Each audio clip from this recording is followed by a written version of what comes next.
This is my second one of the morning.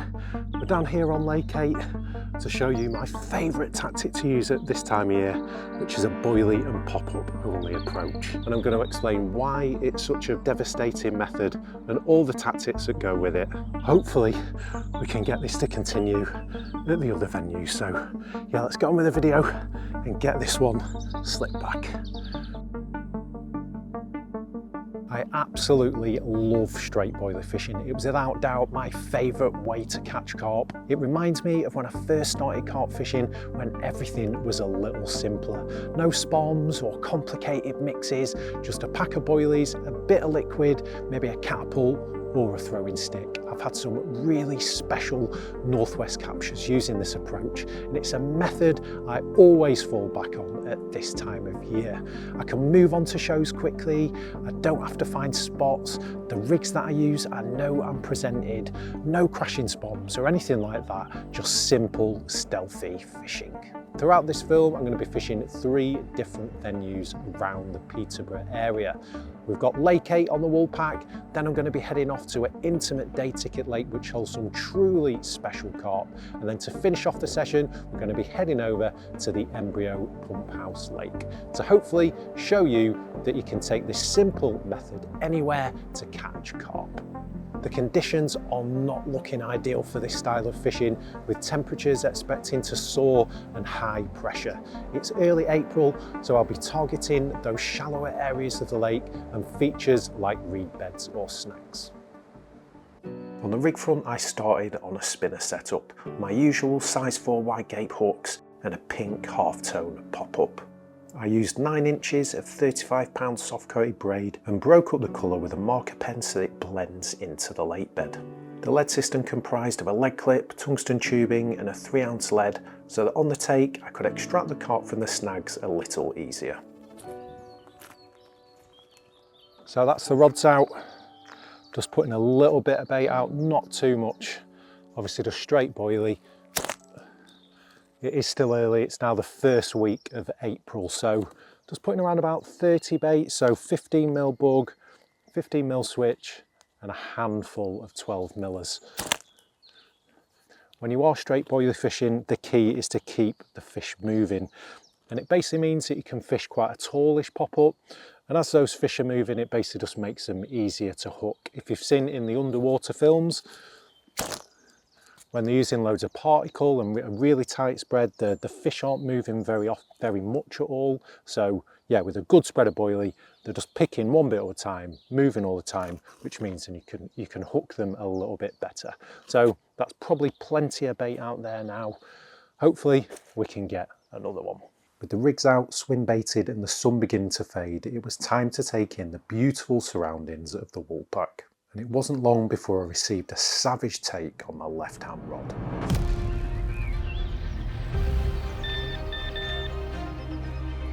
Away.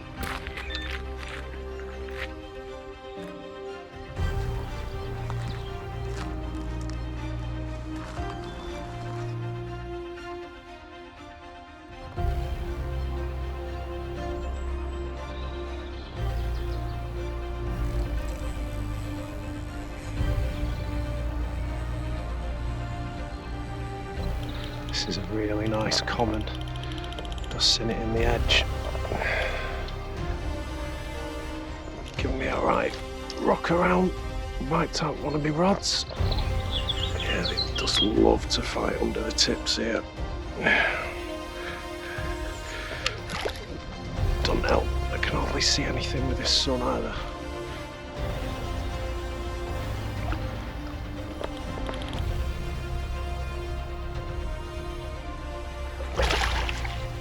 She's in.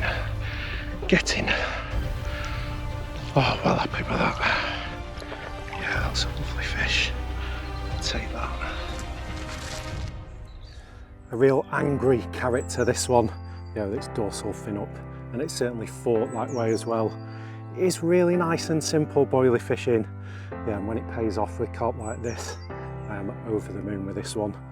It is a really short session on here, so it is going dark now, so need to get those rods back out. Obviously it wiped me out, so yeah, I got 2 rods to put out. And and hopefully in the morning before pack up we can get another one. Right, so that's a fresh hook bait put on. And one thing about hook baits, when you are pop-up fishing, you want to be sure that your buoyancy on your hook baits is 100% consistent from boilie to boilie. There is a few things that you can do to combat things like condensation, etc. Getting into your boilie and adding liquids and stuff obviously will affect the buoyancy of your hook bait. One thing at times, particularly at this time of year when you are getting a lot of condensation coming from the ground, I don't use a ground sheet or anything like that. I would say first off, do not keep your boilies on the floor at night time. Condensation will get in those tubs. If you do want to keep your boilies out, Trakker do a boilie tub, and inside here there is just a little seal inside so it makes sure that there's no condensation, etc. getting in there. Especially things like really expensive cork ball pop-ups as well. A lot of the time those are made with, of course, fresh ingredients, and they will go off if you start getting water ingress inside your pop-up. So that's one thing to consider. Additionally to that, I would also say always check the buoyancy of your hook bait. When you put it in the lake, every single hook bait, when I put it out, gets checked individually just to make sure that I've got the sort of sinkage rate that I want of the hook bait, and I also check them once I've reeled in. So if they've been out for 12 hours or 18 hours, I want to make sure that that pop-up is sitting exactly the same as it first went out as it does when it comes back in. And that is even more important when using things like stiff hinge rigs and shod rigs, because if you've got a pop-up that's out for a couple of hours, it could be cocked over once that water soaks in. So always double check them, make sure you use a high quality buoyant hook bait when you are pop-up fishing. So let's get this rod back out.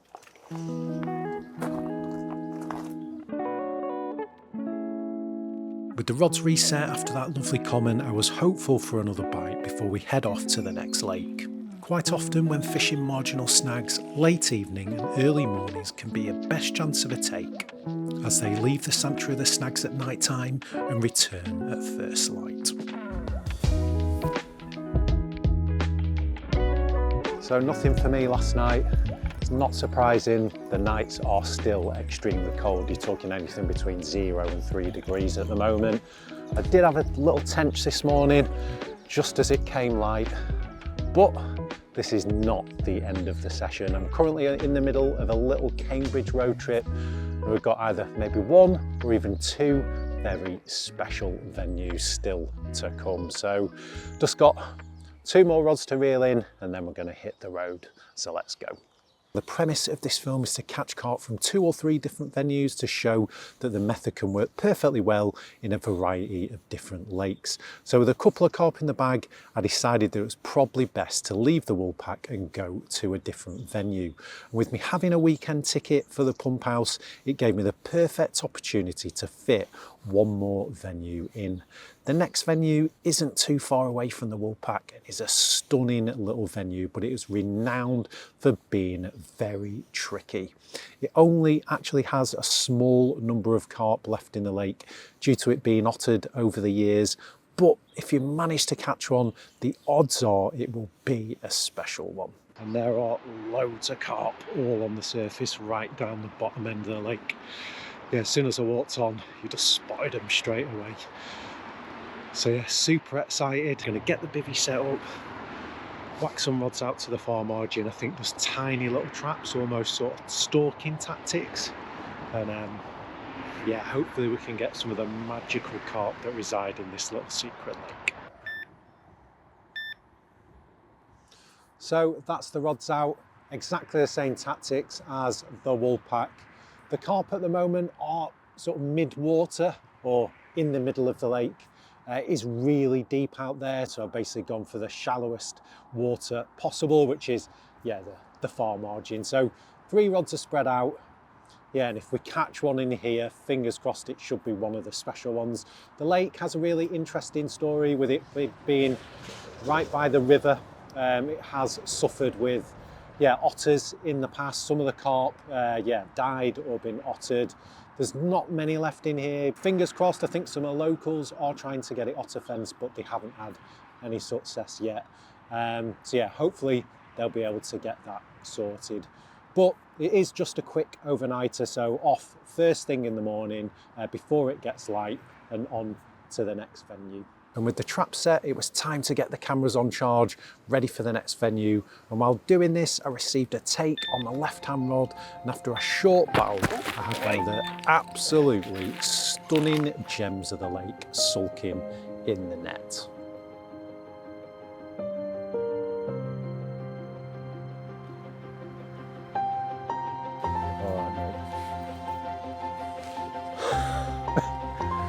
How is your luck? How is your luck? Just the colours on them. Just the colours. Well, I did say the carp are absolutely beautiful in here, and I cannot quite believe that I've caught. What an absolutely stunning common that weight is. Haven't quite weighed it yet. So yeah, this time around just literally 8 boilies over the top of a little running rig like I was before on the Woolpack. Yeah, and this one rattled off on the far margin. Oh, this place certainly needs an otter fence. It's such a shame if these carp are going to be lost, because they are absolutely incredible. Let's get a slip back.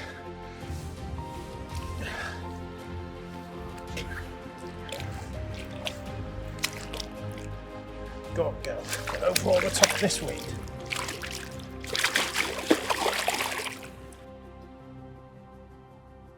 So yeah, super lucky to catch that carp indeed. It's just going dark now, but while I'm just getting this rig out, I'll just quickly talk to you about foaming up. And it is really important, I would say, when you are either catapulting or throwing sticking boilies, particularly if you're not clipping up, that you know a rough area where your rig is. So in terms of the foam, we do loads of big packs of all different colours depending on the light levels, etc. So they can become more visual. To be fair, here I'm only casting very short distances, you're talking like 6-7 wraps. So in terms of why foam is useful, so all you do is just lick one side and then lick the other side and just give that a little bit of a press down. You don't want to, for me anyway, you don't want to absolutely squeeze it. I squeeze down the edges and then you've got quite a little thick part around your actual hook. And all that's going to happen, so when that impacts with the water, usually the way I do it, it just comes straight off before it actually hits the bottom. Your rig will just obviously fall as usual, and that little sight bobbing of it floating on the surface is basically where I'm going to catapult my boilies. So yeah, that's the rig sorted. Very, very happy with that common one. Absolutely stunning fish. So yeah, let's get this rod back out before it goes dark.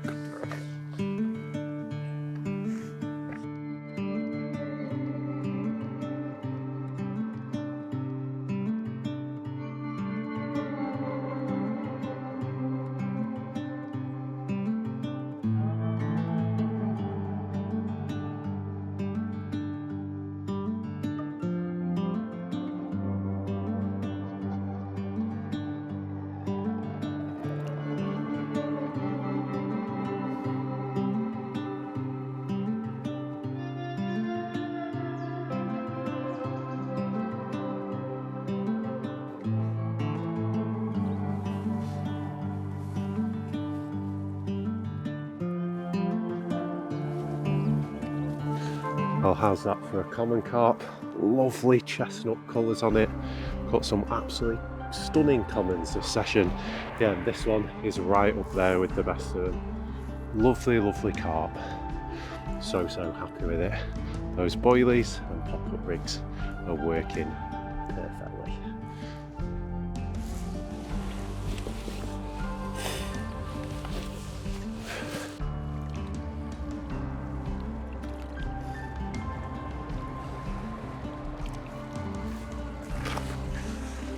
Well, what a lovely wake-up call that was. I'd set my alarm for 4 o'clock because we've got a really early start today. So we're going to pack up now because we are heading to the next venue. We want to get there nice and early, and we're heading off to the Embryo Pumphouse.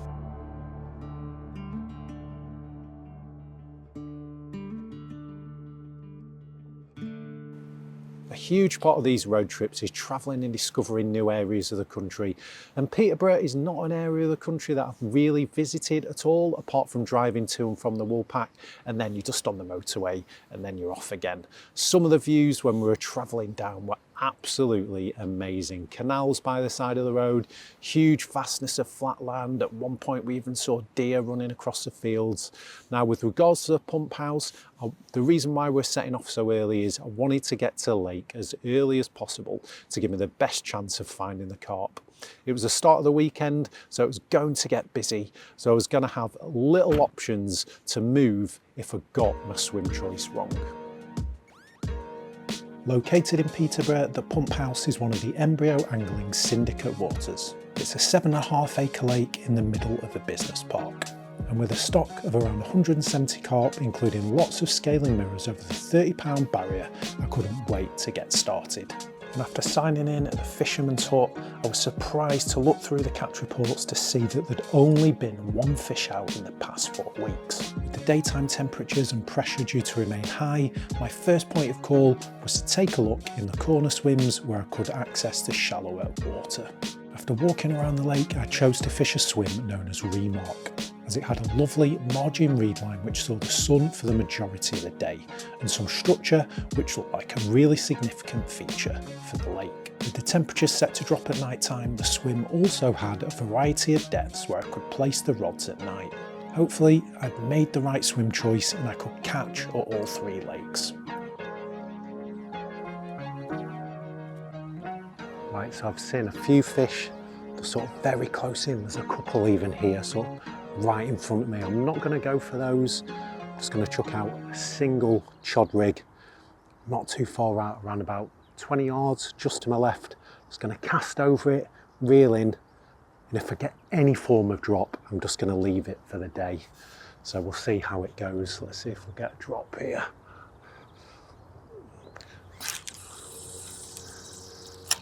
So just reel back a bit. Yes, lovely drop. Hopefully that can get us off to a brilliant start.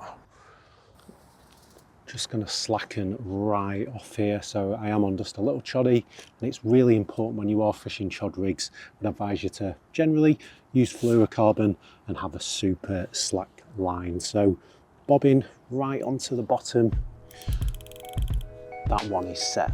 For my other 2 rods, I found a shallower area on the left hand side of the pump house. I felt that this could be a zone that they would visit at night after spending the day in the marginal reeds. And after a light baiting up in the area with a mixture of 12 and 15mm switch and bug put out with the catapult photo, so I don't need to send the marker out again, it was time to get back in the shade.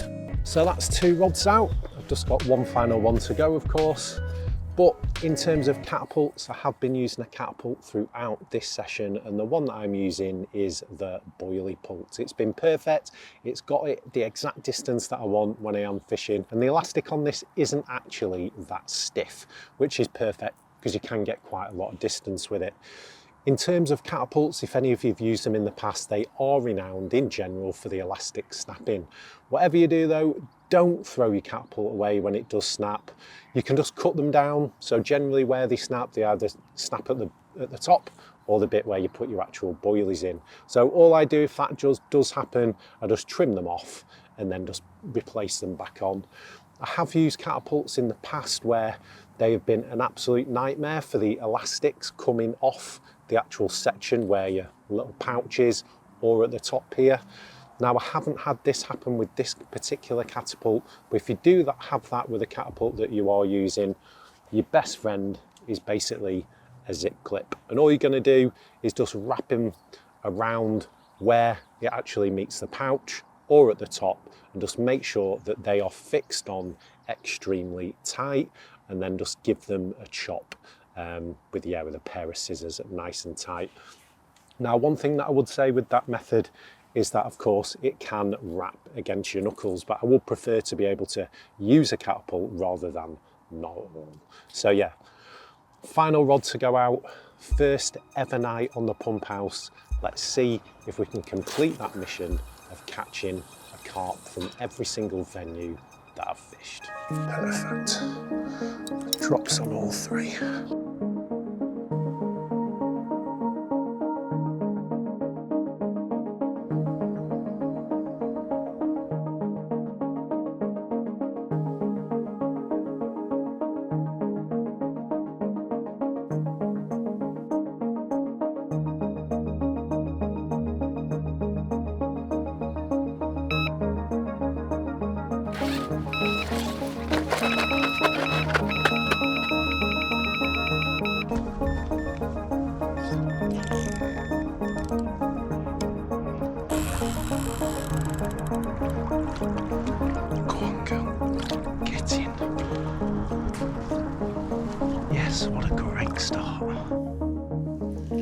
Well, that I would say is mission completed, and a common from every single lake. Same tactics on every single venue. Yeah, those boilies and pop-ups, and they've worked perfectly. And my first pump house carp. This one coming to the two longer spots that I've put out towards the pump house. Yeah, and it's still early, around about 12 o'clock, so you never know. First night as well, could have a couple more, but either way, really happy to have completed this mini little mission of mine. What a great start. Well happy to be off the mark so early on a brand new venue. I was a little bit concerned that I've been a bit too loud, sort of markering up and trying to find spots, etc. Hopefully that's not just a lone carp that sort of hangs around this zone. Hopefully there might be some more. I haven't heard anything. So that's a fresh Hookbait on, ready to cast out. Luckily here you've got horizon markers, so I took a photo on my phone. You've got a few street lights, etc. And my middle rod is bang in line with one of the street lights, which is absolutely ideal. Hopefully that one isn't the last one of the session, but the mission of catching carp from 3 different venues on the same tactic is completed. So well happy with that. So yeah, let's get this rod back out. With the fish safely returned and the traps reset, I was off to bed fully expecting more action during the night. And as expected, it wasn't long before one of the rods was off again. And using the handy horizon markers, I got the rod back out before taking a look at the fish.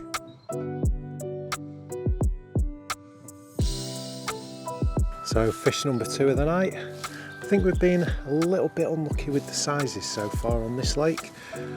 And all commons, it would be lovely to get amongst some of the unbelievable scaly mirrors that are in this lake. And there's some real big ones as well. So yeah, hopefully with one more night, we might be able to get through to some of those. But yeah, what a stunning little common, second one of the night with one final night to go.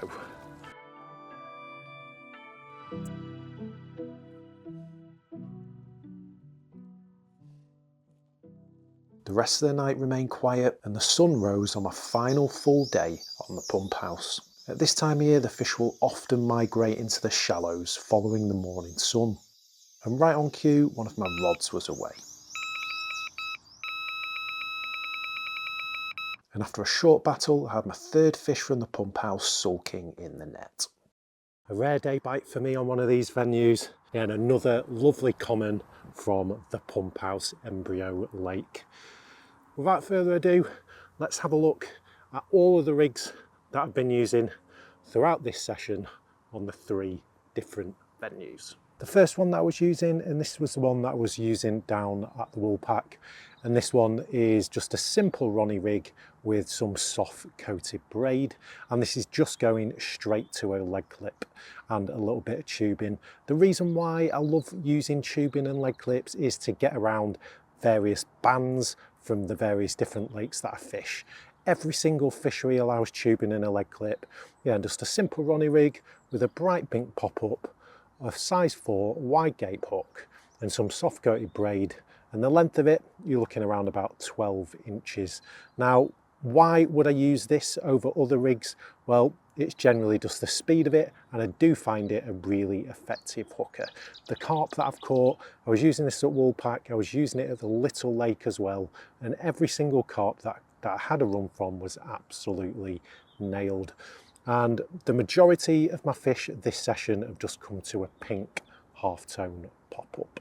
Now the final rig that I would use when I am boilie fishing would be a soft-coated hinge rig. And again, I do use this at the Woolpack quite a lot. I've done a tutorial on how to tie this rig, so feel free to check that out. I've also done a masterclass on the Ronnie rig down at the Woolpack, so again, feel free to check that one out. But with regards to the soft boom hinge rig, if you do have a lot of leaf litter or maybe twigs in your lake, this rig is absolutely perfect for that, because you can actually set the height of your rig. In terms of how to tie this, it is pretty simple. So I'm using our 35 pound Scorpion chod link, and that is just whipped down 8 times with a knotless knot. In terms of the hooks that you can use for this rig, you can either use a size 4 choddy hook. I've got a wide gape on here. I'm very happy to use either one. The reason why I'm using wide gapes is because I just didn't have any left, and I preferred to just keep the same hook inside my tackle box, and then I can just use that same hook for every single rig that I use. And then I've just got a little blob of putty around the actual knot where it goes onto the swivel, and then again it is just our soft coated braid, and I can go up to anything up to 16 inches down to around about 10. If I think that the weed is quite high, I'll obviously go longer. In terms of the soft coated braid on this one and the Ronnie rig, I have just took a brown marker pen and just dabbed that along, just so it breaks it up on the lake bed, because the lakes are really clear at this time of year. And again, to prevent tangles, I'm just using a long anti-tangle sleeve. So they're the 2 rigs that I would generally use when I am boilie fishing. They are my go-to anywhere rig, take to any venue, obviously rules dependent. Have a look at the masterclass videos that I've done on the soft boom hinge rig and also the Ronnie rig if you want more detail on how to tie them. So it's a final night tonight. I've still got one more rod to go out, the one that's long towards the pump house. So yeah, hopefully we will have one more fish to show you.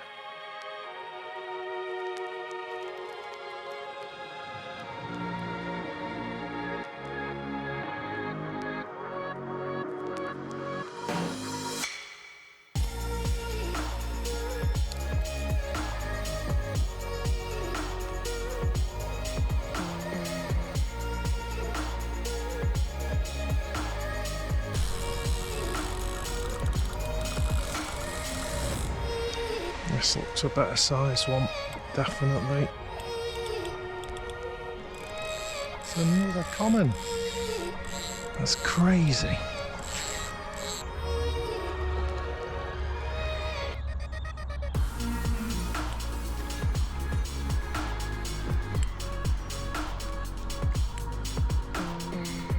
Yes. What a fight. What a fight.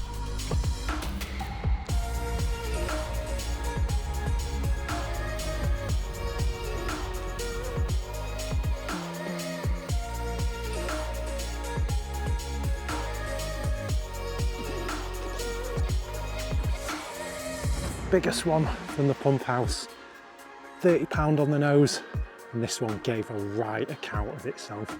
Absolutely tearing all over the lake. I got snagged up as well. We managed to get it out. I decided to fish one just off the baited area on a white pop-up, just so it looked washed out, hoping for a bigger one. Yeah, and it worked. Well happy with this one. What a beautiful common. Out of all of the commons that we've had from here so far, obviously this one, yeah, is by far the best. What a fish. And a 30 for my first session, and probably last session on the pump house.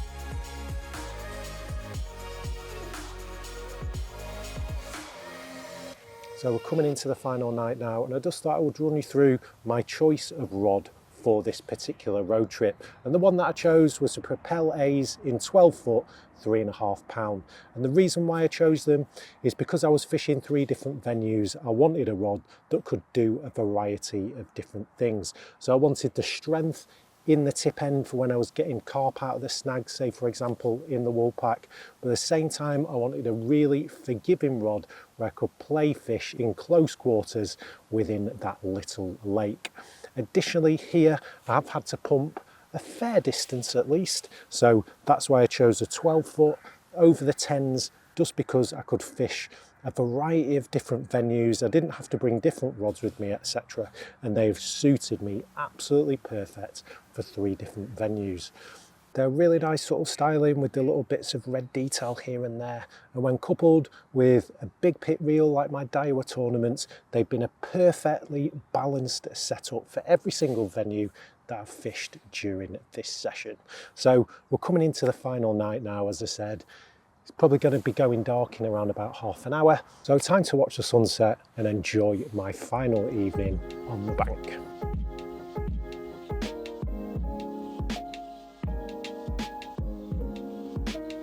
So that is the end of this little road trip. I've had a wicked time travelling around to 3 different venues, and I've caught from every single one using this boilie and pop-up only approach. As I said at the start of the video, I absolutely love this method. It reminds me of when I first started carp fishing, when things were a little bit simpler. So if you've never left the spod rod at home, do so, and just take a catapult and a throwing stick. So it's time for me to get on the road. If you haven't yet subscribed to the Trakker YouTube channel, do so, and hopefully I will see you on the bank sometime.